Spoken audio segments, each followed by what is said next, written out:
Bethel Clouds TV, empowering lives.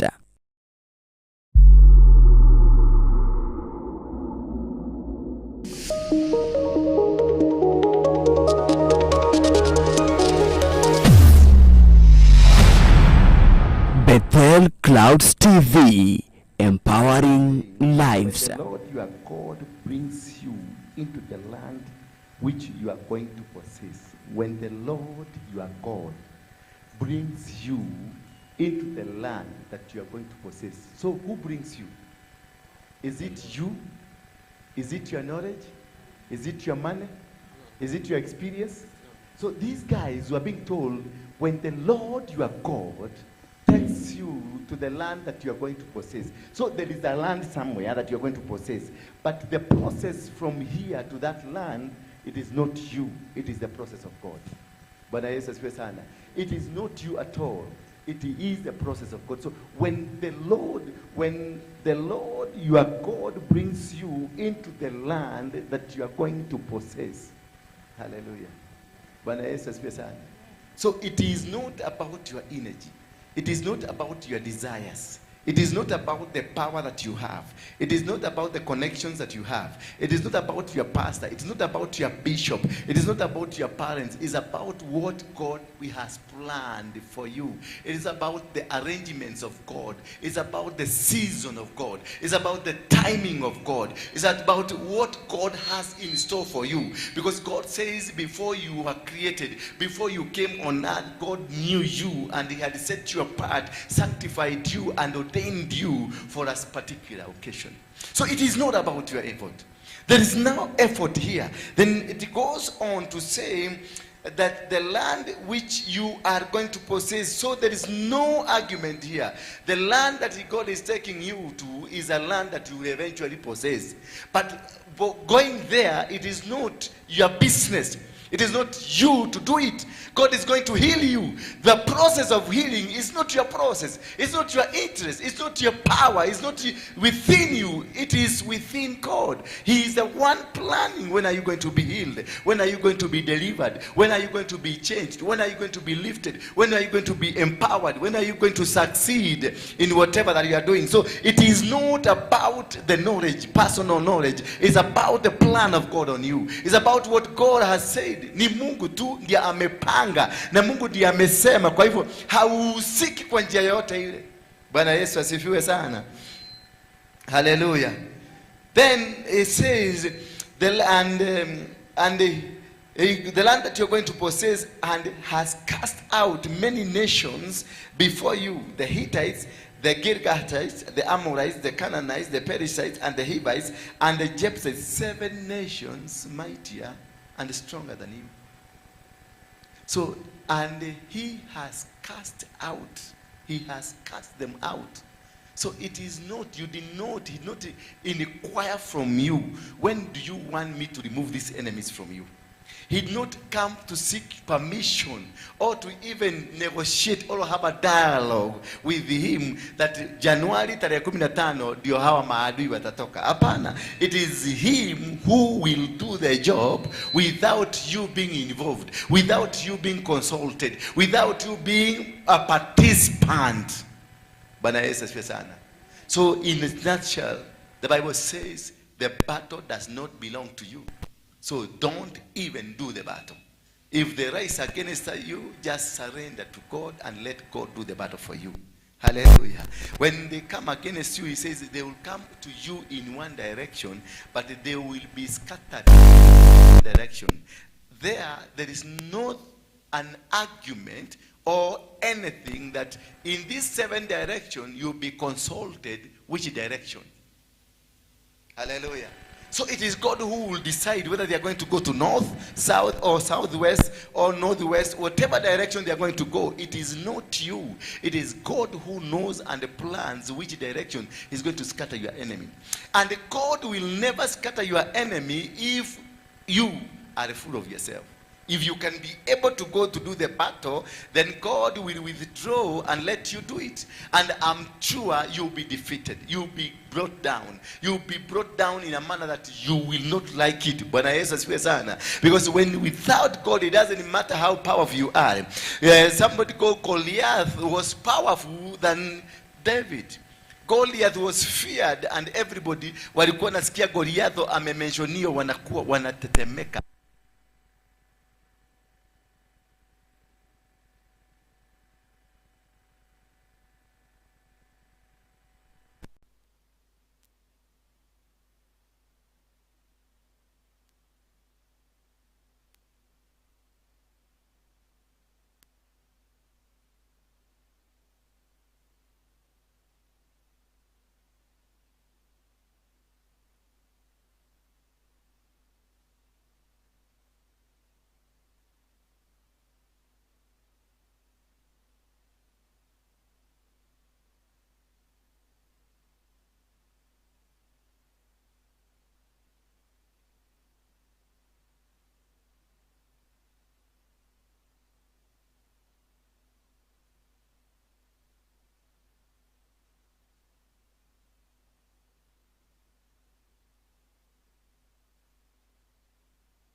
So when God says, bring all your burden, mizigo yenu, nileteeni mizigo yenu, nitaibeba, ni kumaanisha there is good plan for you. He has a good arrangement, a good desire to make you better. Because he says, I have got good plan. Therefore, it is not your plan. It is not your arrangement. It is not your education. It is not your supremacy. It is not how connected well you are. It is about the plan of God. So we must be able to fall into the plan of God, or be able to fall into the plan of the devil.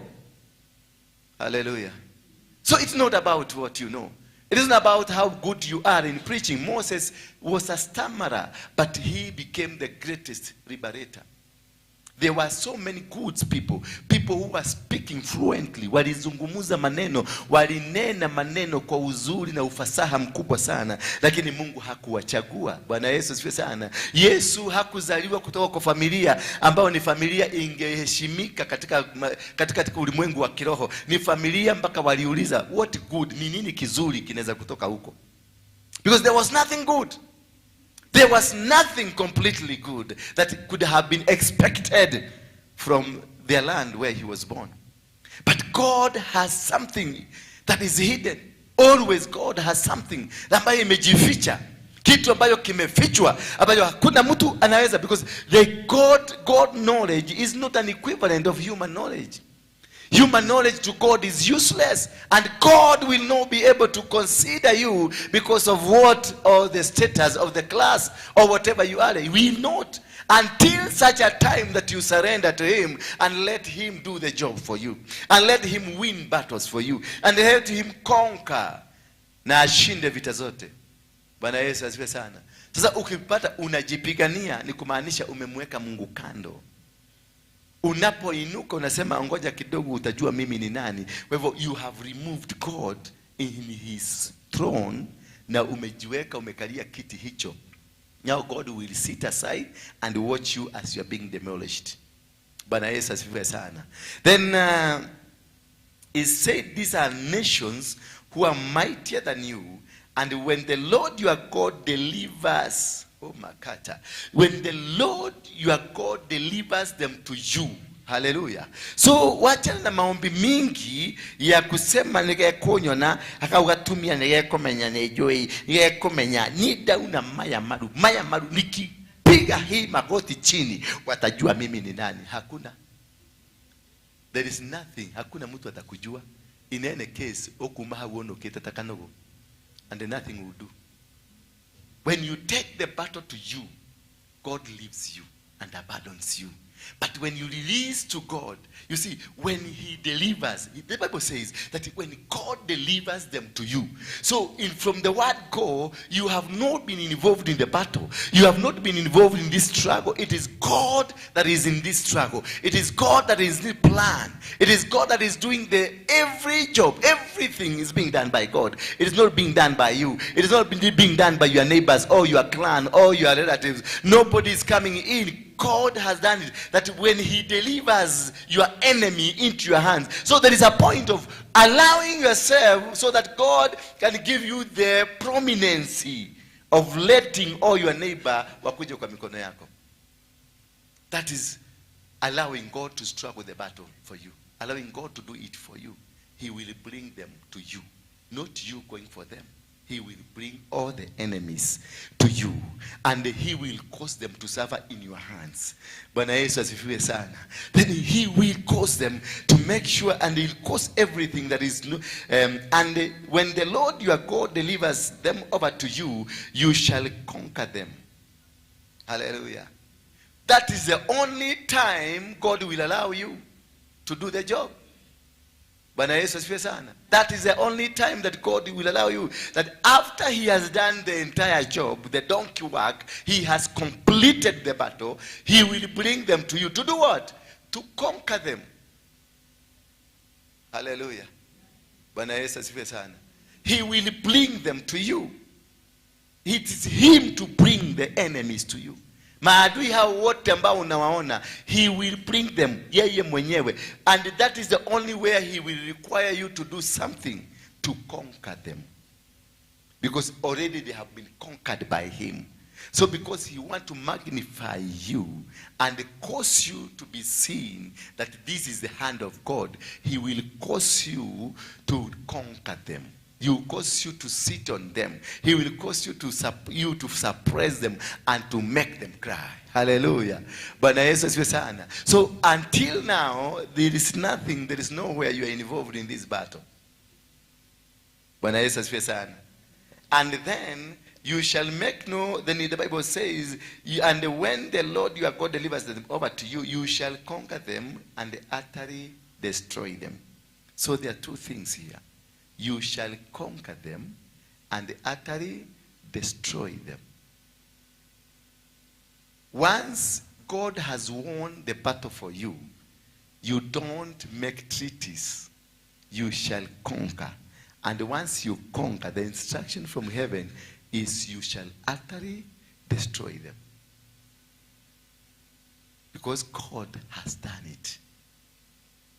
Because God has won, and you only wait until wameletwa kwenye mikono yako. You only wait until God speaks to you and tells you, now you can handle the case. Otherwise, maadui wetu, they are more superior than us. They are more powerful than us. They are more clever than us. Why? Because when they are planning against you, you are not aware. Whoever that plans against you and you are not aware, that person is superior, no matter how big or small, because you didn't know they were planning. So whatever will happen to you, it will be an ambush. And when you are ambushed, it means you are under. But that is why they are clever than you. That's why they are smarter than you. I thought there were seats in the front. Where are the ushers in this house? Then when he decides to do the battle or to win this battle, it is because you have let him do and let the will of God be done. But until you let God do his will, until you let God do his plans, until you let God do his all what he wants with you. Because at every level of your life, God has a reason for you. At every space, at every move that you make, God has a level, has a plan for you, and has a plan for every move you make. When you are a young boy or you're a young girl at 1 year, there was a level of God in you. And when you became 2 years, the level improved. When you get 10 years, the level continued to improve. As you improved, you became a different person. You didn't become the same person that you were. You change from, listen to them, please. You have given instruction, listen to them. Therefore, when God has a plan, and when God has an arrangement for what is happening, then God has already done it. So you must fall in the plans of God, in the arrangement of God, in the desires of God, in the will of God. We win battles. Hallelujah. Bwana Yesu asifiwe sana. Hallelujah. Therefore, what does he do? And you must be able to know when to let God fight your battles. That is what this scripture is telling us. That you must be able to know when to let God do the battle. You must be able to understand, is it the right time for the battle? When you are coming here, tunakuja kuvuja madhabahu, lazima uelewe ni wakati wa kuvuja madhabahu ama ni wakati, kwa sababu ama ni kunisikia ulinisikia kwa TV na ukasema sasa huyu ndio anavuja madhabahu, ukuje mara moja tuvuje madhabahu. Are you ready? Uko tayari kuvuja madhabahu? Is wakati wa kuvuja madhabahu umefika? There is time for everything. Biblia inasema kuna wakati wa mvua na kuna wakati wa dry season. Kuna wakati wa kukula na kuna wakati wa kutokukula. Kuna wakati wa kulala na kuna wakati wa kuamuka. Bwana Yesu asifiwe sana. There is time for everything. So has the time matured for your deliverance? Because you may be coming here for every time umekuja miezi 6, but nothing is happening. Lakini mwezi wa 7 you see something happening and you are not touched. Hata unakuwa delivered in your house, you get into a dream, you start dreaming about deliverance, and you are delivered without a pastor. Because the time for your deliverance, I ignite, nitaanzisha the deliverance, lakini kama ilisemekana ni mwezi wa 9 itafanyika, that is the time it's going to happen. Because that is according to the plan of God. That is according to the arrangement. And that is why you are able, wakati ulikuwa na watch TV, you are not watching the TV, our channel. You are looking for another channel, na uka stop, ukaona this person, na ukataka kusikiza. And from there, ukaanza kusikiza, because God has his plan. God has his own arrangement. Anakupanga kulingana na venye anataka ufaulu katika maisha. Kwa hivyo kila malengo ya Mungu yanapokuja, yanakuja katika malengo tofauti na mipango tofauti. Naweza kukuombea leo, ukose kuona matunda, ukose kuona anything, but in future, 3 weeks to come, 3 months to come, unakuta kile kitu mliombea kimefika. Bwana Yesu asifiwe sana. Na labda umesafiri umeenda mbali. Labda umesafiri. Na kuna mwingine anaweza kuja saa hii hata nimwangalie tu kwa macho na uone kila kitu chake kimebadilika. Ni kwa nini? Kwa sababu kipindi cha mabadiliko kilikuwa kimefika. So it is about the season. It's about God's plan. It's about God's agenda. It's about God's will. It's about what God has in store for you. The plan of God is associated to the timings of God. So there is nothing that will work outside the timings of God. Bwana Yesu asifiwe sana. So you must know when to let God fight your battles. You must know. That is why tunaenda kwenye maombi, tunaenda milimani. That is why tunakuwa kanisani tukihubiriwa. That is why we are here. Once ukue prepared psychologically, physically and spiritually. Once upate kujua, is it the right time kuanzisha hii battle? Maana kuna battle unaweza kuanzisha na ikumalize, hata kama umeombewa na nani. Kuna madhabahu unaweza kupigana nayo hapa, kumbe wakati wa kupigana na hiyo madhabahu it was not ready, kwa sababu you yourself was not ready for this. Kuna miracle, kuna Mungu anataka kukubariki na utajiri wa 1 billion bob. Hiyo utajiri haiwezi kukuja kama wakati hujafika. Kama wakati wa wewe kutayarishwa kuzoea pesa. Maana kuna mtu hapa unaweza kupatiwa hata 200,000 tu uende ukiukanyaga watu kwa barabara. 200,000. Bwana Yesu asifiwe sana. So God will look, and unaona Mungu anatutest. Wakati mwingine unaomba Mungu akupatie pesa na unaona anakurushia shilingi 10,000. Unakaa kidogo anakurushia 20,000. Unakaa kidogo anakurushia 50,000. Unakaa kidogo anakurushia 300. Kutoka 50 inaruka 300. Sasa hiyo sasa unakuta unaingia mpaka kwa bana ulikuwa umetoka kanisani. Nasema acha nioje kidogo nisikie hii kitu inaojagwa namna gani. Kifika huko kwa bao unakuta tusichana kina Wageshi na kina Wagoi wako huko. Unawaambia mmoja anapagusa hii mguu na mwingine anapagusa hii mguu na kuna mwingine ako na kitu ya kukupepeta. Sasa Mungu anakuchugulia tu, anaona this person was not ready for this. Bwana Yesu asifiwe sana. Ukienda nyumbani ni shilingi 100 peke yake. Sijui kama unajikuta kwa hiyo umetengeneza pesa shilingi 5,000, lakini ile pesa utaenda nayo, na ukienda nayo inatoshea matumizi yako ile unataka. Nakuta hapo nje kuna mama anauza mafuta ya kupika ya kobole. Huyo mwingine unakuta kuna mtu anauza uga ya kupima na kikombe ya shilingi 10. Unakuta kamia kako kana kupatia chakula na unashiba. Because it is the plan of God. Amekuanzisha tena upya. Kuna watu wengi mlikuwa matajiri sana hapa, lakini muko chini. Kwa nini? Because mlifika mahali mkapatiwa ngazi kubwa, mkaenda huko mkaanza kuikojolea. Sasa Mungu anatokaga ana withdraw kwa sababu hataki ukufe. Bwana Yesu asifiwe sana. Kwa sababu wakati wa kubarikiwa haukuwa umefika. So God will not want you to die, because if you die, you will die prematurely, and he had plans, good plans for you. That was the Bible says, that I have good plans for you, not to destroy you, not to kill you, but to do what?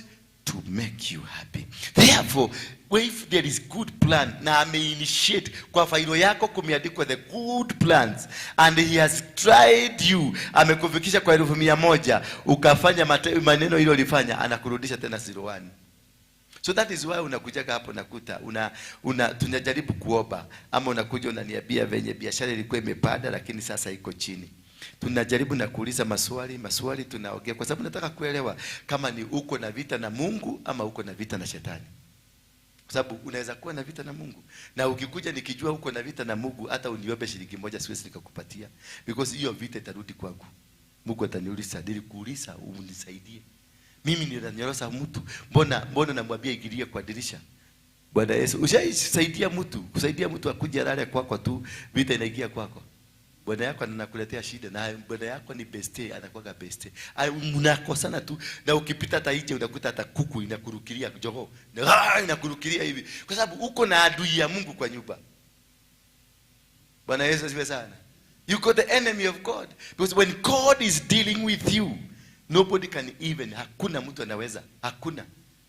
Na ukijaribu kuingilia hiyo vita, wewe unanyorosa kwa Mungu, anaachanaka na yule kwanza, anakushikamata, anakunyorosa vizuri. Alafu anaendelea kule kwingine, anaenda kumuliza, sasa tumemalizana na huyu alikuwa anakusaidia.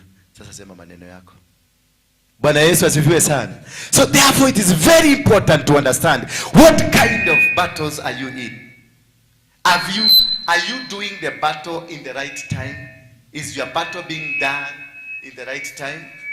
Bwana Yesu asifiwe sana. Because you must be able to know what time are you doing the battle. Number 2, do not advance towards your enemies. Hallelujah. That is what this verse imetuambia. Do not advance towards your enemy. Ukijua hawa ni maadui, ukijua hawa ndio wamekupangia, ukijua hawa ndio wanapiganana na, leave them. Do not advance towards them until such a time God has defeated them, akuletee kwa mikono yako. Do not, hata ukajua hawa ndio wachawi, hata ukakuja nikwambia mama yako ndio mchawi ndiye anakuroga, ama baba yako hii mateso unapitia ni baba yako. Do not advance towards your father. Do not advance towards your mother. Do not advance towards the people around you. Do not advance towards anything. Just let God do the will. Just let God do his will. Bwana Yesu asifiwe sana. Allow him to do. Because he has a good plan. He has an arrangement on how to do it. He knows which stone to pick. He knows which moment, which time, what to do, where to do, how to do it. Praise be the name of God. Hallelujah. So do not advance. Number 2 is that do not at all.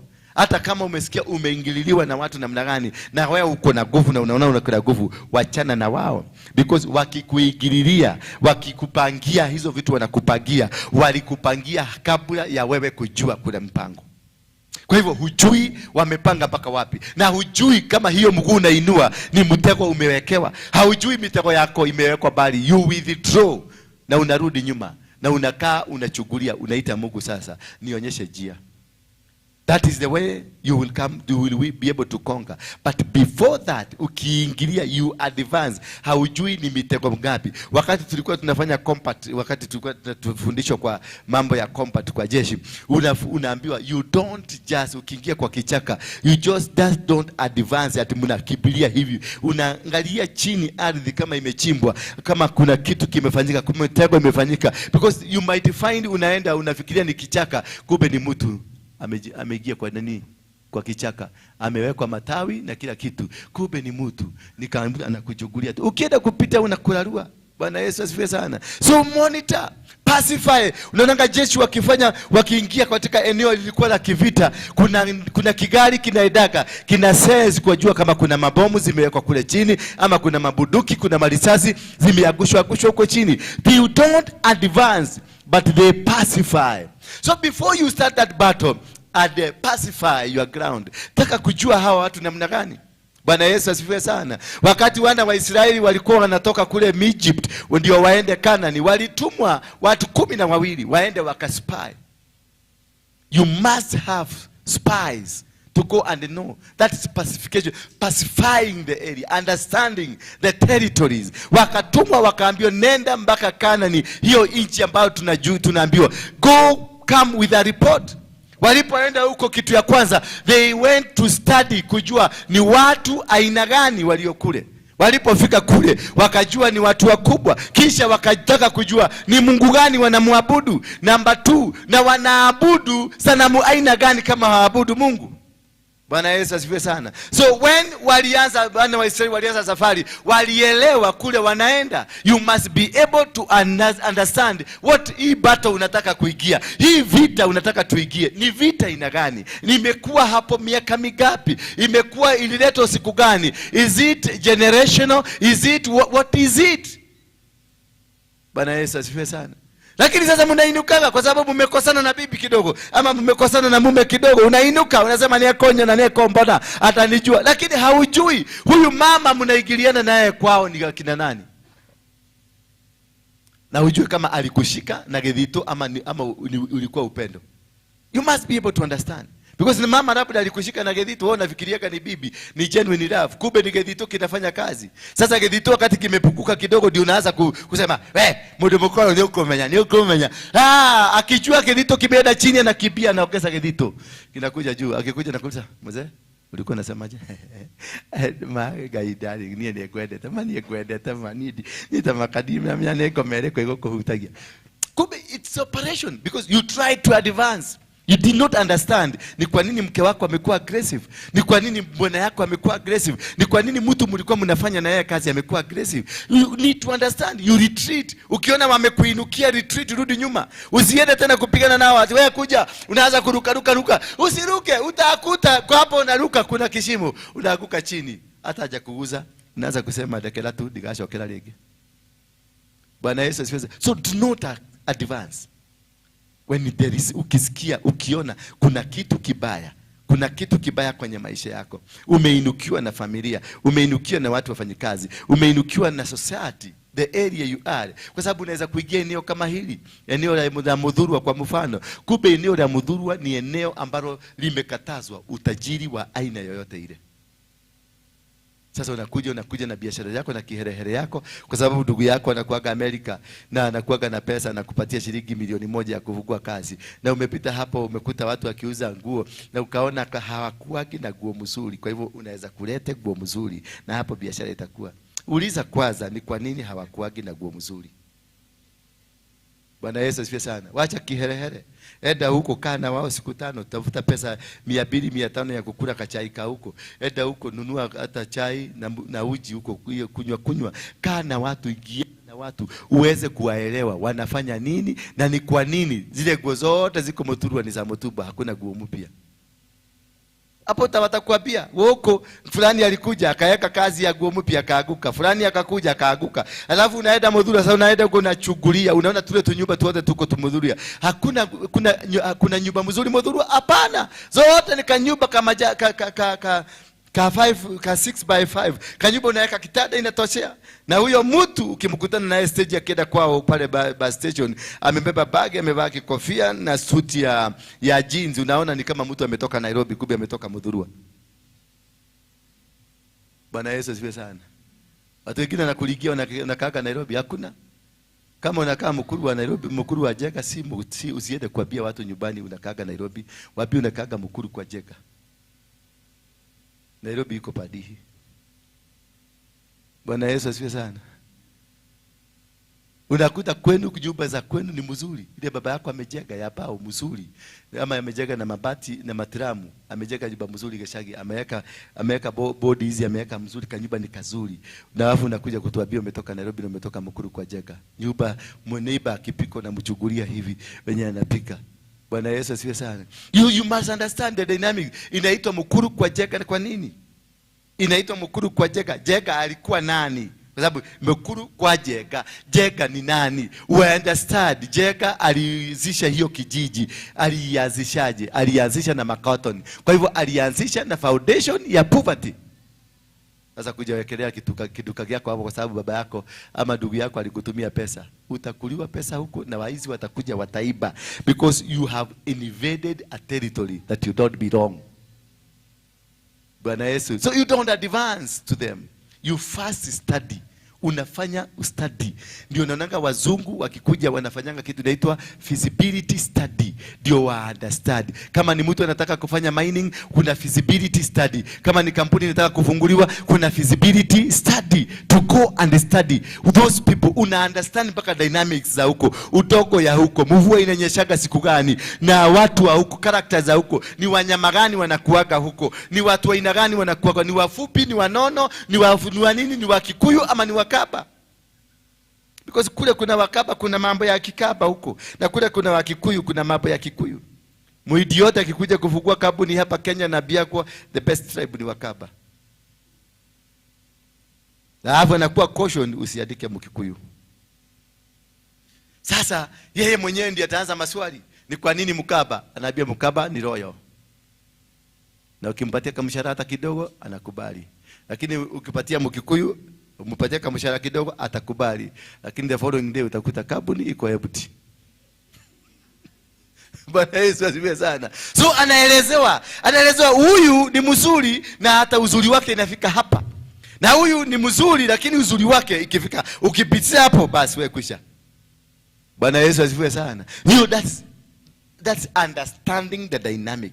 Mwae Musa akawatuma watu 12 wakasafiri wakaenda mpaka Kanani kwenda kufanya utafiti ndio waelewe ni watu aina gani wako Kanani.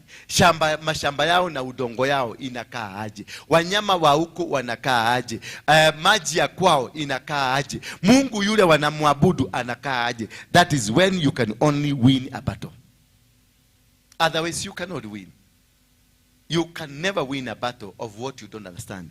Huwezi kwenda kusikia tu kwa sababu bwana yako umesikia ameanza kwenda kwa hii kiama ama hii kitu kingine hii ya maina ya magoto. Sasa unaanza kusema pepo ninakemea, mapepo ninakuja, mapepo, demon. Wewe acha nikwambie, acha ujinga. Usimuite demon. Ndio muite demon. Fanya feasibility study. Ujue hiyo demon iko size gani. Ni kademon ama ni kidemon. Alafu ujue kule alienda wametoa busi gapi, wametoa sacrifices aina gani. Bwana Yesu asifiwe sana. Ukiunderstand wametoa busi gapi, masacrifice magapi, hapo ndio utaweza kujua utamuita demon at what level. Kwa sababu utamuita demon kwanza kulalue. Ukiingia kwa nyumba upate makofi na bakora sawa sawa. Alafu waambie wewe uko na deni ya shosho. Na ukiambia uko na deni ya shosho unaelewa tu unaambiwa nini? Haleluya. Haleluya. Kwani mnacheka? Kwani mko na deni ya shosho? Ninyi wote naona kama mko na deni ya shosho. Mzee anakuambia hivyo, na kwa sababu yeye ndio mwenye nyumba, utaenda kulipa deni ya shosho. Na analeta shida, na atachukua bakora. Asubuhi utaona wazee na wamama wamekuja asubuhi kwa nyumba. Wanakuambia sasa ni orale lioni ya dhuri na hau, na orale lioni ya tumia. Unaenda pale unaambiwa ule kuligana na musioyo. Kuligana nini? Kuligana na musioyo. Na magoko na mamusioyo. Goko kuikala go. Unaweza kusema mimi nimeokoka katika jina la Yesu. Katika jina, na hata sadaka hutoagi kanisa hiyo nasema katika jina la Yesu. Yule amefinya busi 7. Oragete boli mugwaja. Nyodo abalalie kigogona gyake. Na ginya goko kanina ndukagaona ki. Ukana shilingi 3. Na ukakugira pesa we pastor akohe tigiti. Bwana Yesu asiwe sana. Hakuna, you will never win the battle. Ameua mbuzi, amechinja mbuzi, imemwaga damu. Wewe hata dururu hujaitoa. Alafu naweza katika jina la Yesu. Hey, the God of Waruinge now speak. The Lord of Waruinge now. Wacha ujinga. Mungu wa Waruinge si wa ujinga. Anaenda safari kutembea, akisikia ujinga imeanza kutumika. Understand, huyu mtu amekuja, ni kwa nini alibadilika? Huyu mzee alikuwa mzuri, hakuwa hivi. Ni kwa nini all of a sudden ameanza kuvuta tobacco? Ni kwa nini all of a sudden ameanza kutembea na modhigi, ameanza kutembea kwa hiyo nyumba, na anaanza na all of a sudden na akikoa hakuwa anajua kuna deni ya shosho. Na alikuwa anasema ninyi dagaya mahia no. Bwana Yesu asifiwe sana. All of a sudden amechange, ameanza kuna deni. Kwa hivyo kuna damu fulani inatakikana. Ndio maana umesemekana kuna deni. Na ukisikia kuna deni ya shosho kwa wale hujui, hujatahiri. Sasa lazima utahiri, ulipe deni ya nani? Kwa sababu shosho alitahiri. Kwa hivyo sasa wewe utahiri ndio mwage damu, ulipe deni ya nani? Ya shosho. Kwa hivyo there is a covenant ambao unaigizwa ndani yake. Na hiyo damu is a covenant, inaitwa blood covenant. Na blood covenant inakumaliza. Na hapa unakujaga na katate bob. Na wengine unakujaga tu na kapo na unaangalia tu hatu. Masekenyo ndio ilikuleta kanisani. Alafu msee ameenda kule amechinja pusi 7. Na ametoa kafara zile zote zinahitajika, na amefanya ile madhabahu zote zile zinahitajika. Alafu sasa uniambie utashindana na mtu kama huyo? Hawezi. Na ndio na Wakristo mumeshindwa vita kwa kila njia. Waislamu wamewasida. Mpaka juzi ndio tumeinuka hapa, tumepigana na huyo mzee anaitwa Magoto mpaka tukamweka chini. Na wanawake wengi mlikuwa mumeenda. Hapa ninajua kama wanawake 6 au 7 hapa mlikuwa mumeenda. Na mnafurahia, na unatoka kanisani na kitabaya Madhagi Road na unaenda kwa maina ya Magoto. Na anakuambia lipa deni ya shosho. Na unakaa mama mzee wa miaka 60 unakaa chini hivi. Unafanya nini? Ati ni deni ya shosho. Bwana, na wewe ni Mkristo na unatoka kwa madhani ya gosho ni kumaria dawa na kila mwaka 45 Yesu nakoja bure. You are not grounded on anything. Maana nini? Aliyekutangulia ambao mnapigana naye ametoa dhabihu kubwa, ametoa dhabihu strong, amekuwin. Sasa hata upige makelele. Sisi tukiwa Mungeke tulikuwa tunachinja mambuzi na mang'ombe. Na tunasema shamba yako tutachukua. Tunachukua udogo ya shamba yako, tunachinja buzi na ng'ombe. Hiyo damu tunachanganya na udogo hiyo na tunachukua. Tunachukua shamba ukiangalia, na hakuna hata polisi wende. Polisi wanakuambia ni watu gani wamekuja? Anasikia ni watu wa Mungeke. Umeona wakivuta tobacco? Umeona dalili kama wako na manywele zimekuja kuja? Sasa andika statement. Polisi watakuja. Unaandika statement, unaambiwa enda tunakuja. Kuna polisi atafika huko kwa sababu wewe wa polisi wataingizwa uoga na ile madhabahu tumefanya. Madhabahu ndio isababisha kitu ushinde, vita zozote ushinde ama ushindwe kulingana na type ya madhabahu ile umeinua. Ndio unafanya feasibility study to understand ni magoko na mariko, ni madhabahu gani inazungumza kwenye eneo hilo. Ni madhabahu gani inazungumza kwenye huyo mwanamke ama huyo mwanaume ama hiyo kazi ama hapo mumeenda hiyo eneo. Ni madhabahu gani uzungumza? Wanaabudu Mungu gani? Na ako na nguvu gani? Na ako na uwezo mgani? Ndio naambiwa do not advance until you are sure unaenda wapi. Bwana Yesu asifiwe sana. Haleluya. Reasons for this, Satan wants you to fight a wrong battle. If you don't understand what the kind of battle you are in, the kind of altars that are in your life, you get into a trap of shetani. Utaanza kupigana vita ambavyo sio vile. Watakuletea diversionary, utakuwa kingangana na hii mlango, kumbe shida iko pale kwenye mlango. Ndio unasikia wanarusha hapa, wanarusha hapa. Ukienda sasa wakati umeanza maombi nataka kwenda katoroni kwenda kuomba, unasikia mtoto yako ameanguka shule. Unasema oh my God. Oh my God. Oh, the devil is a liar. Devil, you are a liar. Devil, you are a liar.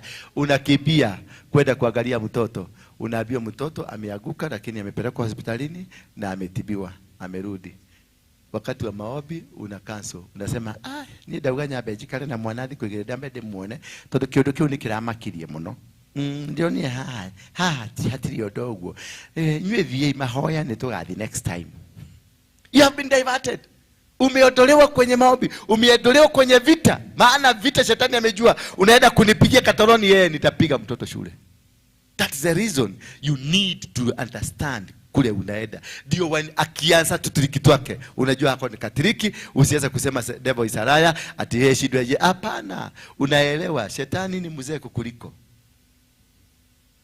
Ama kalamu shetani ni mulikagu. Ni mudhuri mkuru ukira. Na dunia ikitengenezwa alichugulia. Na wewe ukitengenezwa anakujua hata kabla. Na anajua anointing ile uko nayo, anajua power ile uko nayo. Sasa anajua mtego pale, anakuwekea mtego. Mimi alitoa kwa wazazi wangu akanipeleka kwa Mogeke na akanifanya mkubwa sana Kenya mzima. Simuliniogopa. Kama mti ajetigirite. Wana Mogeke uka huko Moshemete. Todo mutietekagia kani ahonokire. Tadio shothererie kuna mtu alituma bibi yake. Tadio mocothererie muthikiririe no mutebu ndehere. Kanariki. Wakati shetani alinichukua akaniweka ndani ya Mogeke, alinimagnify na akanifanya mtu mkubwa na akanifanya mtu ambaye an equivalent of police. Nilikuwa naenda na convoy ya magari 12 kama president. Bwana Yesu asifiwe sana. Na nikapotea na nikakuwa mimi I'm full of myself until when God himself arrested all my enemies and then he handed them over to me at the time of my transition. So I had to wait for that transition to come.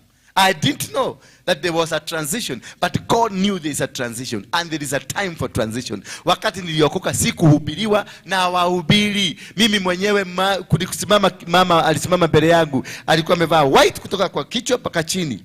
Ndiye aliniambia, geukia Mungu naye Mungu atakugeukia. Bwana Yesu asifiwe sana. Kwa hivyo it's very important for you to avoid diversions. Kwa sababu zitakuja. Utaikia kwa nyumba, umefanya maombi, tumeomba hapa, ukifika nyumbani unakuta bwana yako anakusirapu for apparently no reason, anakuuliza nego aleki ya umaraya. Anakuangalia mguu, anakuangalia, alafu ukue una kadenti kwa mguu. Watu waletoa kaine.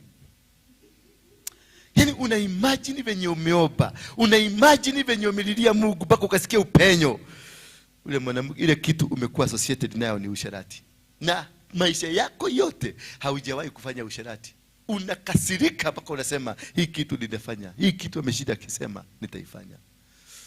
Ile mahali utaenda mara ya kwanza tu kufanya, unakutana na ukimwi. Stori yako inaishia hapo. Amefaulu, amekugonga na amekuondoa kwenye mpango yake. That is how trick the devil is. He will just organize strategically how to dismantle you. So it is very important to do spiritual mapping for anything you are doing. Usiingie kwa madhabahu kama hii na uanze kuirukiriria hapa. Na uanze kusema mwadhani anadomire. Aragotomako. Aragotomatia. Doshokere ikio murie kiuria. Kwani Gideon alikuwa mjinga? Aliambia Mungu, hii karua nimekuwekea hapa nikute kakiwa kana maji. Na huko kwingine ni kudry. Na kumbuka walikuwa wakiongea na Mungu. All along walikuwa wakiongea na Mungu. Akaamka asubuhi akakuta karua venye alisema kako na maji. Akafinya hako karua kakatoa maji ndio msima. Basi mfolo ingine akaambia Mungu, botiga hanini. Hii sasa hii karua kakue dry, huko kwingine kukue wet. Alikuwa anaongea na Mungu. Na the same God that alizungumza na yeye, Mungu mwenye alimwambia man of valor, wewe ni kiongozi, wewe ndio utashinda hii vita, lakini alifanya kila juhudi juu chini kuhakikisha amepata the truthness of the God is speaking to. Alipofanya hivyo naye Mungu akafanya hivyo. Tena akamwekea ingine mpaka Mungu akamwambia, hawa maadui unaogopa, nitakusababisha utaenda na utasikia venye wanapaga. So you must test every spirit. Ndio uelewe ni nini kinaendelea. Uelewe what kind of engagement are you going to do. Bwana Yesu asifiwe sana. Hallelujah. Hallelujah. So to avoid, because if you don't understand, Gideon alitaka kujua, maana Mungu alimwambia ya kwamba this battle you will win as a man, not as a community. Remember, Gideon had prepared 32,000 men to go to battle. Alikuwa anapigana na Wamidiani, alikuwa anapigana na Wamereku, alikuwa anapigana na watu wa kusini. Wote walikuwa watu wenye nguvu, na walikuwa wanawatesa, na walikuwa wanachukua chakula chao na wanaenda nayo. So Gideon with his knowledge na plan zake akatengeneza 32,000. Unakuja kutengeneza 32,000, is it one day job? Ni kitu alipanga long time. Ni kitu kilipangwa kikapangika, 32,000 men ambao walikuwa waende kupigana na Wamidiani. Lakini kuna kitu kimoja hakukielewa. Kitu hiki ambacho hakuelewa ni kwamba verse 1 of chapter 6 of Judges, the Bible says, and the children of Israel did evil in the sight of God, and therefore God handed them over into the hands of the Midianites for 7 years. So, for Gideon was fighting the enemy of God. But the people he was referring as the enemy of God were sent there by God. So they were friends of God. There are problems and challenges you are facing today. You think it's the devil. Unasema devil is a liar. Kumbe si devil, it is God. Ako hapo katikati ndiye amelete. Ndio fanya uchunguzi kwanza. Fanya uchunguzi ni kwa nini hiyo shida imetokea kwenu. Kama Gideon angesoma verse 1 ya chapter 6, hagetengeneza 32,000, ageelewa. And the children of Israel did evil in the sight of God, and therefore God handed them, akawapatiana kwenye mikono ya Wamidiani kwa miaka 7. Meaning, if you have been handed over and there is a mention of years, that is a judgment, and it's not reversible. Bwana Yesu asifiwe sana. Kama umeigiwa katika judgment, ile judgment imeachiliwa. Kama ni ya miaka 30, it is not reversible. Utaokoka na utakuwa kanisani, lakini shida itaendelea kukuuma vizuri venye ilikuwa inakuuma, because there is a judgment ambayo iliandikwa. So it's very important also kuataka kujua hiyo ugonjwa ama hiyo matatizo uko nayo, was it a judgment? Ni kitu kilijilete ama ni judgment iko? Bwana Yesu asifiwe sana. So you must be able to understand. Why have people turned against you? Why are people fighting you? Ni kwa nini kila mahali ukienda kununua kashaba lazima unyang'anywe? Because there is a judgment. And when there is a judgment, inakujaga mpaka na miaka. Ndio na waliwekwa kwenye mikono ya Wamidiani miaka 7. Wao hawakujua. Gideoni hakuwahi kujua ya kwamba ni kupigwa wanapigwa na Mungu. Na hawa Wamidiani si maadui wa Mungu, ni marafiki wa Mungu. Kwa hivyo alienda kupigana na shetani, lakini hakujua anapigana na Mungu.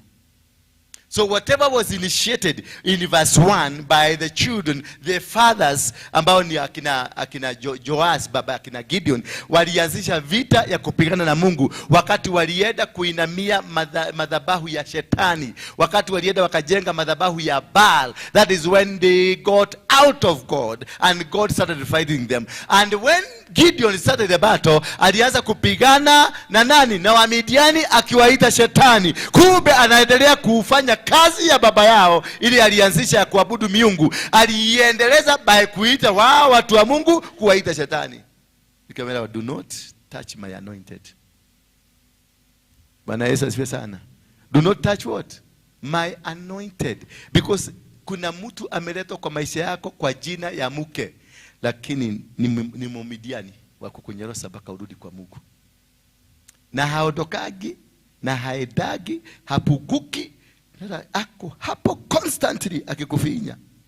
Ukijaribu kuinuka kidogo anakukanyaga, anakurudisha chini. Unasema komeno ni Gomeo rojo wakora ni higwe gete na hinya. Hallelujah. Because ni Mumidiani na ametumwa, ako on assignment. Ugonjwa unakuta kuna kiugonjwa, umeenda kila hospitali, umeingia kila hospitali, kumbe ni judgment iko hapo. Unaenda kwa hospitali unakuwa unaambiwa enda Agakani ndio kuna specialist. Unaenda Agakani wanakurefer, wanakuambia enda Nairobi kuna specialist. Kutoka huko unakuwa referred South Africa kuna specialist. Kumbe ni kashaba kanataka kakuliwe mpaka kaisha. Na hiyo shaba yote kwa sababu venye ilipatikana ikikuliwa ikiisha, unasikia mgonjwa alipona. Aradhi ile kwa Waruinge gukinyogwo ni ndaigira murago gukigwa kindu kia gwathe kiehera na angihona. Niki ka Wamidiani waliotumwa kwenye maisha yako washamaliza kazi. Bwana Yesu asifiwe sana.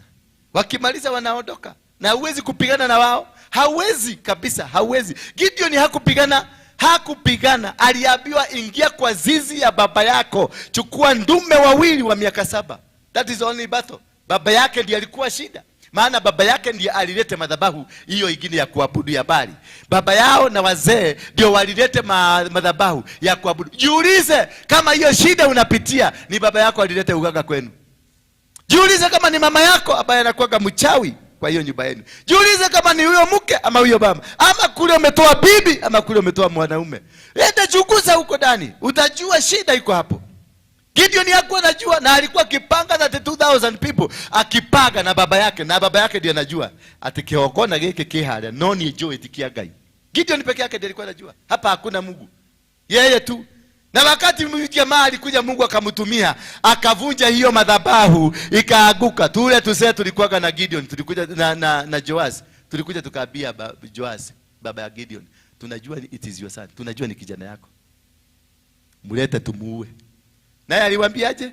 Kama hapa hii ni ya Mungu, Mungu atajipigania. Kwa hivyo yeye ndiye alikuwa anajua, na akajua huyu mwenye amejua kubomoa hii amepata ufunuo. Na amenigudua na amejua hapa hakuna Mungu. Huyu mwenye amebomoa na akajua ni mtoto wangu. Maana alikuwa na cheki mtoto akipaka 32,000. Alikuwa na mwekea gedhito. Ndio na ukienda kufanya mambo mingi na wazazi, jichunguze sana. Labda wanaweza kuwa ni wao. Wakipaka 32,000 people, Joasi anajua haka kakijana kanataka kuagusa ile madhabahu yangu. So kakijana kakiendelea kalikuwa kanarushiwa magonjwa, kanarushiwa confusion, kanarushiwa kila kitu, ndio kakue until such a time when the angel from heaven alikuja akaongea na kijana. Unaweza kuwa baba yako ni mrogi, ani wothia agoshia nake uri awonete thina akamenyaga yes. Hallelujah. Inaweza kuwa baba yako alikupatiana kwa shetani na unaenda kumwambia niye baba ndiye kijeta mwisho. Niye kijeta niye maundu makwa ni maraetanire. Muthuri makwa ni arathire mbere ciakwa ni mzee anajua. So sometimes you don't share the challenges you are facing. Share them with God. Hallelujah. Share with God. Surrender to God. Surrender, do not do the battle. Surrender to him. He will reveal himself to you, and he will tell you what kind of battle you are going through, what kind of challenges you are facing, what kind of the enemies they are, what kind of problems that are in you. They are not just ordinary problems. God is, maybe your father is involved, maybe your cousins are involved, maybe your relative, your clan is involved in this, and it is a clan unataka kuambia kujende tukae chini. Twareli horo wa ndwari eno. Ani maramenya magogona maria marutire. Twareli horo wa ndwari eno. Kida kwa haraka wanakuambia ndwari ni nini na mulimo ni nini. Mulimo anakuambia ni ujika. Kumbe wanajua kile kitu wamefanya. Ndio masama anakuambia ni ujika. Ati ni mulimo. Ulimo kana na ulimo. Na ndwari ni wewe kata ni gokuora akwa. You see those kind of languages. These are languages designed and propagated to let you go and to divert everything that you are doing. So when you are careful, you don't do wrong battles. You do the actual. Before you make a move to do any battle, spiritual battle, understand the dynamics. Understand what are you doing. Wacha kuruka, wacha kukibia. Wacha kukibia. Hii dunia kuna mahali itaenda, itakumesa na utaendelea tu kuishi. Itaendelea kuwepo. Kwani imemeza watu wangapi? Wale wako hapa chini ni wangapi? Watu wengi. Na dunia iko tu na inaendelea na ina produce wengine na ina mesa. Kwa hivyo wache hiyo maneno ya kukibiria. Kuja kuambia watu hapa bwana ameniambia, bwana mtu akikuja kukwambia mimi ni apostle, mimi niko na domereli, mimi ninafanya hivi, mimi nataka mwambie hebu kaa chini. Kaa chini kwanza. Niolete. Bwana Yesu asifiwe sana. Niolete. Mununulie chakula kwanza. Ujue yeno ni daimono. Yoketa kugia kanisa. Usiogope, usirudi nyuma ati wamekusubua, ati sasa wametusubua, ati huyu mama ametusubua, huyu nini ametusubua. Hapana. Don't fear that the devil. That's a diversionary. Inajua mumeanzisha kitu na imetumwa kuhakikisha hiyo mambo isiendelee. Sasa mtaanza kukwasika. Na immediately mtaanza maombi ya kupigana na nani? Na yeye. Unaachana na shetani. Bwana Yesu akikupatia domereli muulize niolete. Mnachaka tu pesa hapo, mnamwambia nenda ukakule. Aende akakule. Bwana Yesu asifiwe sana. Mtu akikwanza kukwambia ati yeye amezungumziwa, ameonyeshwa, mwambie aende fukua kanisa huko. Yaachana hapa, hakuwezi kuwa na wafalme wawili in the same territory. Hakujawahi kukua. Ama kuwesha nikole kwake alomere ni wanyumbe mwe. Hakuwezi. Haiwezekani. Huyo mtu kanyagisha nje. Na usikuwe na uoga ukikanyagisha nje, kanyagisha. Kwa sababu huyo ni sabotage. Hiyo ni kitu inaitwa, kwa sababu ni demon, ni shaitani ya kuleta diversion. Kwa sababu mlikutana usiku kwa sababu ya maombi ya kupigana na mipango ya shetani. Yeye anakuja mtumwa na shetani. Eda huko uanze kutoa hizi domereli. Akitoa hizo domereli anaanza kukwaza. Sasa the moment mnaanza kukwasika, mnaanza kudeal na yeye. Mnaachana na nani? Na mdosi pale akifanya kazi. No ginyoge na uge. Easy battle, you must use your brain. You don't just jump ati kwa sababu kumigia kimwenda wa simu pale. Mnaanza, pepo, lishe, pepo. No, stop. Endelea na mahubiri. Ukiendelea na mahubiri, hiyo utaona amekuja amekaa chini. When you make the devil irrelevant in your life, the devil disappears. Lakini ukianza, nakukemea katika jina, ile kitu yote nilikuwa nawafundisha, ninaachana nao, ninaenda katika jina. Katika jina mpaka najiconfuse. Katika jina ya shetani, nakuambia utoke. Nani mimi? Sasa mnaanza kuniangalia, haya, ati katika jina ya nani? Ni mwaibole ugire. Kwa sababu nimekorogwa mara moja, nimetwiniwa, nimeanza katika jina ya shetani. Watu wote hapa na shetani anazunguka sasa kwenu. Anaambia ni mwaibole ugire. Au ile katika jina ya nani? Itatumwira kama modosho na wagoma. Madhani ya gosho. Hiyo ndio trick mnafaa kuelewa sana. Wakati uko kwenye battle, the first thing utaletewa diversionary. Utaletewa kitu kitakutoa kwa Mungu. Utaletewa masauti. Mungu anataka kuongea na wewe, anakupatia gari ka probox kadogo, ndio anataka kukuanzishia. Shetani anakuja na D-Max mpya. Na hata unaiona kwa doto. D-Max, ukiendesha D-Max kutoka kampuni ya GM. Sasa unakopea D-Max na ka probox. Unaona ka probox ni watu ya miraa, D-Max ni mtu tajiri. Unaenda kwa D-Max. Ukifika kwa D-Max, ukipaka laini, unasikia ka probox kamepitwa. Alafu mkipaka laini, ukienda kufika general manager anasema the next fleet zile zilikuwa zimechukuliwa, the next fleet ni za next year. Lakini we shall consider you as number 1. Ukirudi kwa pro box unasikia kameenda na mtu wa miraa. Avoid to get trapped into the diversionaries of the devil. Bwana Yesu asifiwe sana. Hallelujah. Concentrate on defending yourself. Concentrate on defending yourself. Do not go defending others. Don't go start fighting others. I'm defending or putting a wall on others. Defend yourself by walking righteously. Defend yourself by relating with God. Concentrate na wewe. Jidefense. Wacha kwanza shetani ashidwe. Sereva isalaya. No. Purify yourself and let God do the battle for you. Bwana Yesu asifiwe sana. Hallelujah. Hallelujah. Ai. Naonekana ni kama I'm not in the same battle with you. Am I? What battle? Which battle are we together?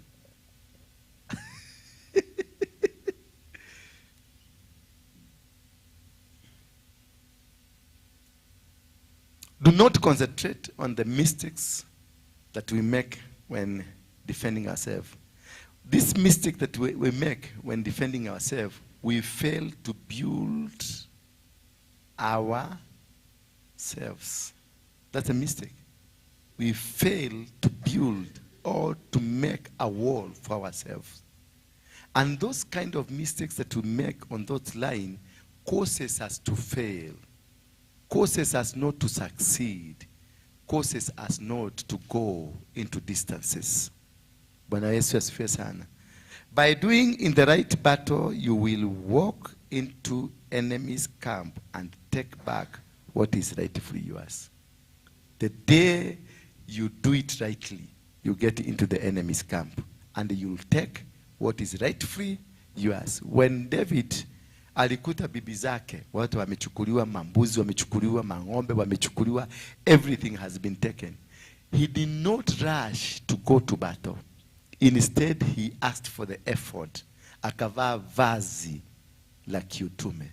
Akaingia ndani ya nyumba ya kiutume. Kisha akafanya nini? Akatoa dhabihu ya kiutume. Akauliza Mungu, can I go for them? Bwana Yesu asifiwe sana. Can I go for them? Then God akamwambiaje? Go, and surely you will recover and you will even take their possession. So when you work strategically in the plan of God, you recover and you take their possession. So planning to do with God is important. Tusimame kwa miguu yetu.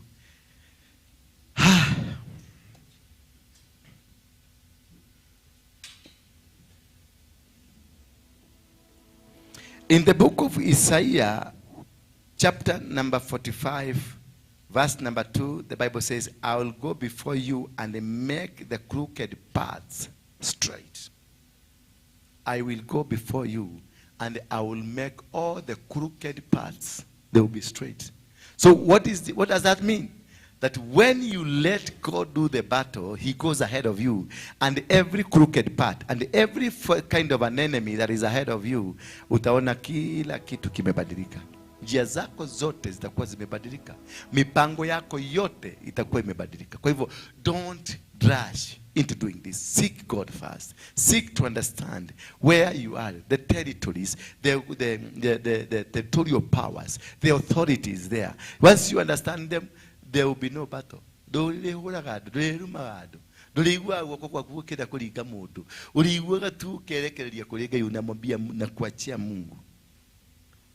Bwana Yesu asifiwe sana. Unasema Mungu ni wewe peke yake. There is nothing, there's no any other God apart from you. May God bless you for today. That topic will be continued tomorrow. It's a big topic. Ni masaa nimeona imeenda sana na kuna watu wanaenda kazi. It's a big topic ambao tutaenda for the next 4 days. So it is a series. I hope wamekuachilia sasa. Bwana asifiwe sana. Hawata kushika. Hebu kuja tuone kama wamekuachilia. Si unaona ameanza kutembea. Ulikuwa nasikia kuanguka? Unaboeka tu kukuja kanisa.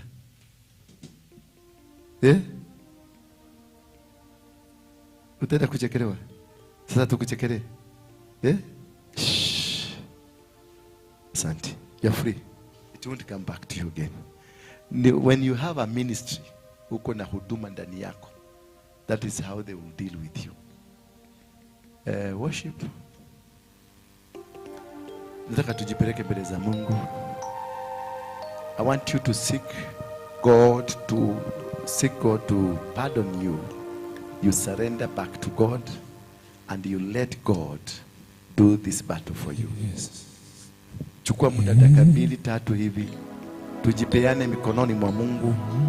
Naye Mungu mwambie kutoka sasa vita vyote na mipango yote ninaipeana mikononi mwako.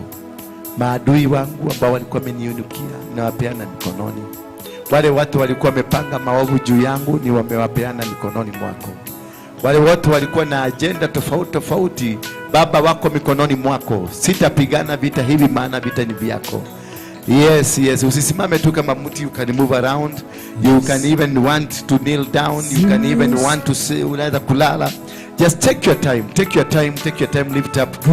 Take your time. No, don't. Just yeah. Just do the keyboard. Yeah. Jiachilie mbele za Mungu sasa. Jiachilie tu. Mwambie Mungu, kutoka leo mimi nataka kukaa katika mipango yako, nataka kukaa kwenye agenda yako. I say keyboard peke yake.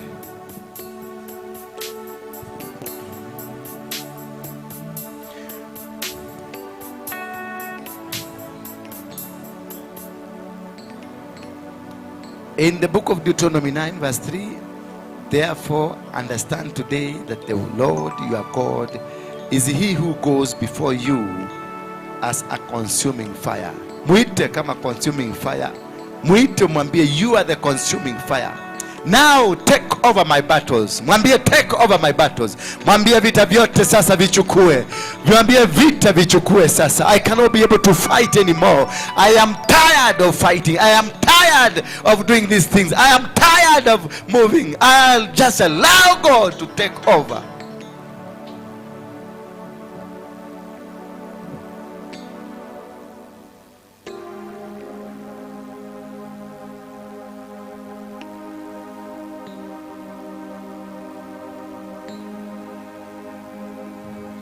Open up your lips.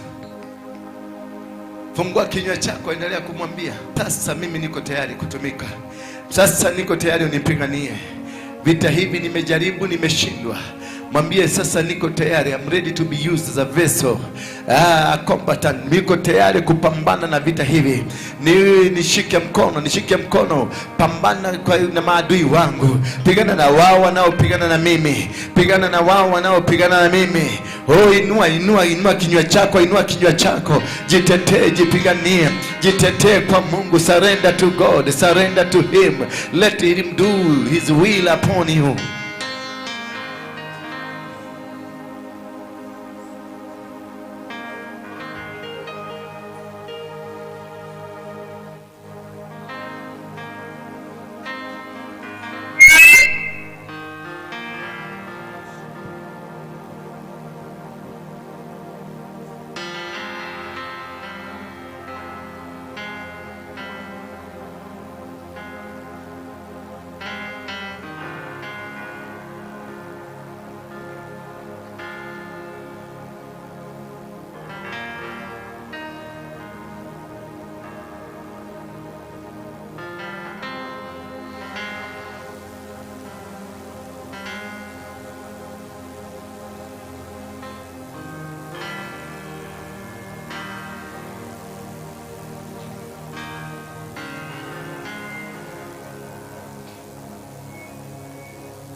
Oh,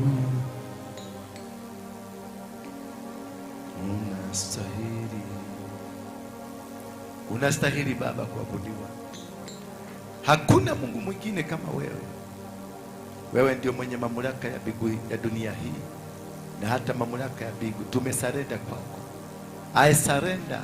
Tumesema tumekuja kwako Baba ndio uweze kubariki watoto hawa. Uweze kutubariki. Uweze kutubadilishia hata majina yetu. Tumeshindwa kwenye vita hivi. Hatuna nguvu ya aina yoyote ile. Ila ni wewe tu una uwezo wa kubadilisha. Ila tu wewe ndio una uwezo. Angalia jinsi ulivyompigania Gideoni wakati ulimwambia akachukue ng'ombe wawili, dume wawili kutoka kwa zizi ya baba yake, kisha ukamwambia jinsi atakavyobomoa madhabahu. Ninakuomba siku hii ya leo Baba utupatie jinsi ya kubomoa hii madhabahu. Tuambie Baba, tuambie direction, tuambie plan, tuambie formula ya kubomoa hii madhabahu. Tuambie Jehova. Tell us now God, tell us now.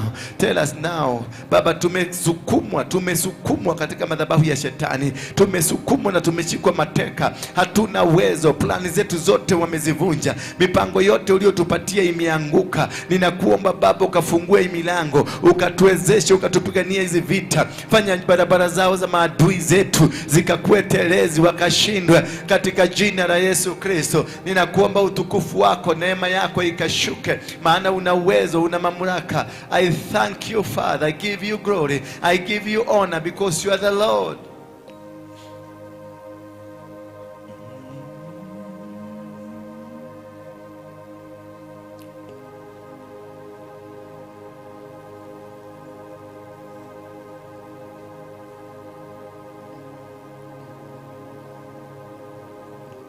Tongani.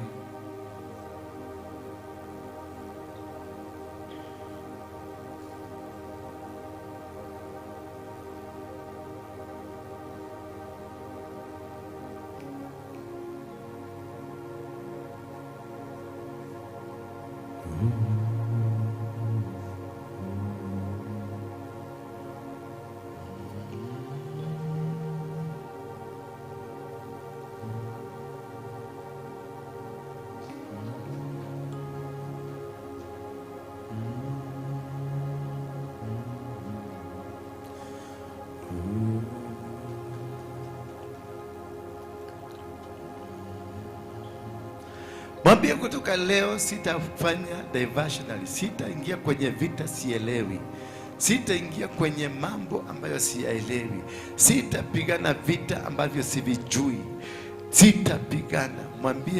Mwambie Mungu nimesarenda. Mwambie Mungu nimeinua mikono yangu juu, nimesarenda. Wewe niongoze tu katika mipango yako yote. Mahali unataka nikaende, ukaniinulie mipango hii, ukaniinulie njia hizi, ukaniinulie mipango hii katika jina la Yesu Kristo. Surrender to him. Just give yourself in to him. Let him do the battle. Let him do the will. Let him do it. He is already here with us. He's doing it now. Ask him, Father, I'm here. I've surrendered. Nimesarenda kwako. Sina jambo lingine, sina mpango mwingine. Mipango ni ya kwako, mipango ni wewe. Mwambie wewe ndio mwenye mipango yote. Mwambie wewe ndio mwenye uwezo. Mamlaka ya mbingu na dunia ni yako. Wewe ndio mponyaji, wewe ndio mpiganaji, wewe ndio mtuwezezaji, wewe ndio unamtufanya tukafaulu. Mwambie I am here, I am here, I'm here because of your plan. You said you got good plans for us. Plans not to destroy us, but plans to make us better and strong. Mwambie hivyo. The plan you have for us, we know they are special plans. They are good plans. You lifted us that we may be able to walk according to your own will.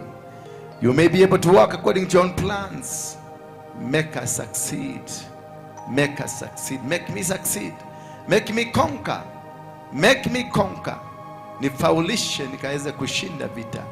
Vita hivi siviwezi, ila wewe kupitia kwako tunaweza. Kupitia kwako tunaweza. Mwambie tu surrender. Surrender watoto wako kwake. Surrender wazazi wako kwake. Surrender kazi zako. Surrender mke wako. Surrender mume wako. Surrender them. Surrender biashara yako. Surrender maombi yako. Surrender huduma yako kwake. Ataichukua na atapigana nayo. Ataweza kufaulu. Atakufaulisha. Atakufaulisha.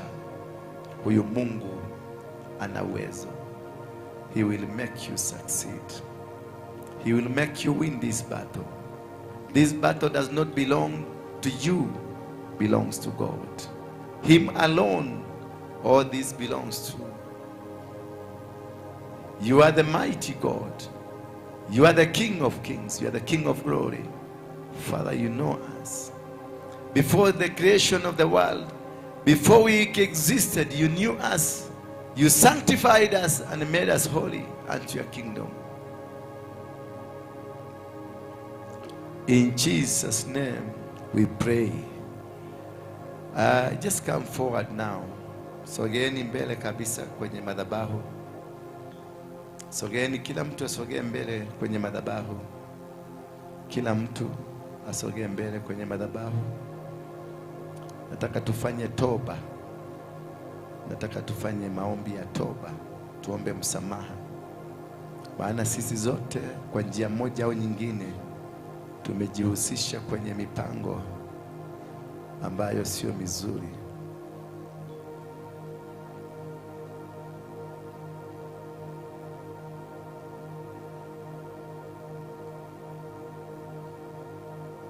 Mpatie yule leso ajifunge. Wakati unaingia kwenye nyumba ya Mungu, tafadhali kuwa nadhifu kidogo.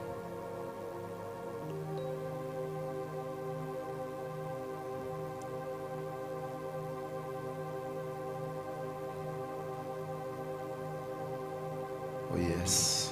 Tuinue tu mikono yetu miwili juu.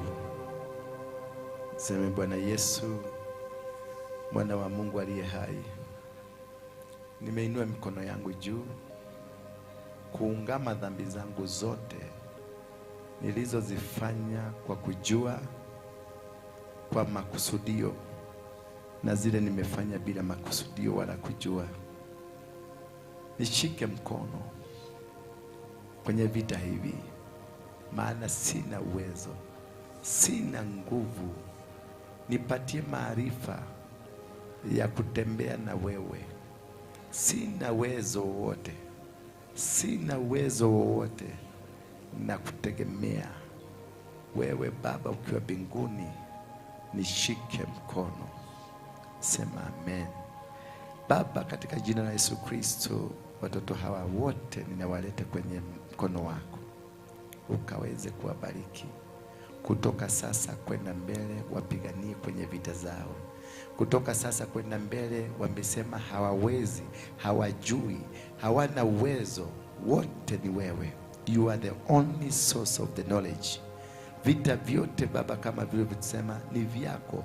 Tumekuregeshea vita zote tulizokuwa nazo, masengenyo yote, mambo yoyote yale tulikuwa tumeinua, tumepatiana kwako. Wale ambao walituinukia tumewapatiana kwako. Waliotupeleka kwa waganga na wachawi tumewapatiana kwako. Waliotupangia maovu tunawapatiana kwako. Waliotupangia na waliotusengenya kwenye mipango miovu, wote tunawapatiana mikononi kwako. Wote waliokuwa na chuki na sisi, we surrender them to you. Wote waliokuwa na mipango miovu, we surrender them to you, God. Take the battle over now. Take the battle of our sicknesses now. Take the battle of our inability now. Take the battle of our scarcity now. The battle of poverty, take it over. Waliotunyang'anya vitu zao, take it over in the mighty name of Jesus Christ. Take it over. Somebody open your lips. Sasa mwambie Mungu, take over my battles now. Take over my battles now. Take over my battles now. I surrender to you, God. I surrender to you. You are the master. You are the King of kings. Oh Rabba Babarina Ramashete Devo. Oh Rakete Ramaseja. Reketaya Ramashete Devoza. Rema Ramashete Ramasete Dede. Asasa. God, I thank you, Father. I give honor to you. Jetaya Rabba. Evetera. Jetaya Ramase. Sheketaya Rama. Sataya Ramash.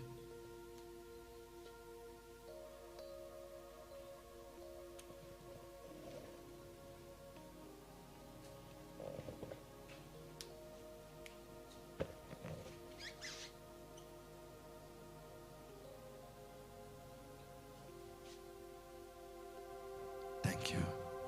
Thank you, Jesus. Sema, Bwana Yesu, asante kwa kunisikia leo. Asante kwa kuchukua vita hivi, maana singeweza. Bila wewe singeweza. Msaada wako ndio na utegemea. Nainua macho yangu, natazama milimani. Msaada wangu unatoka kwako. In Jesus name, say amen. Sawa, shika sadaka zako, wekelea kwenye madhabahu hapa, and God will bless you.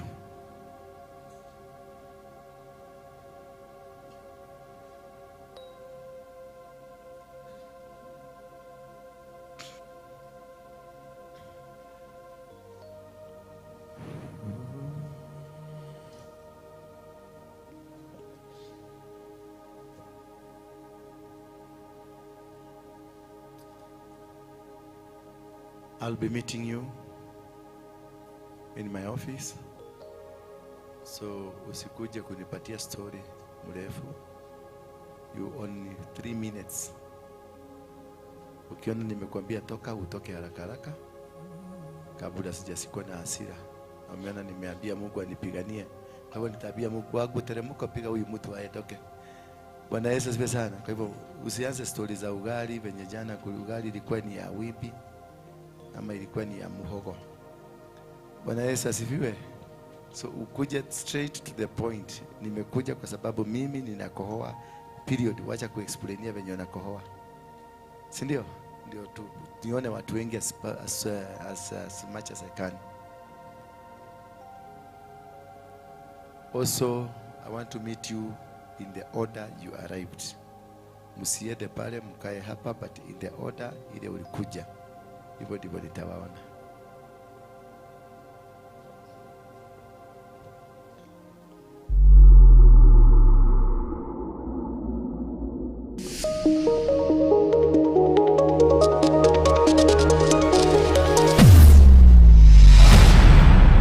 Bethel Clouds TV, empowering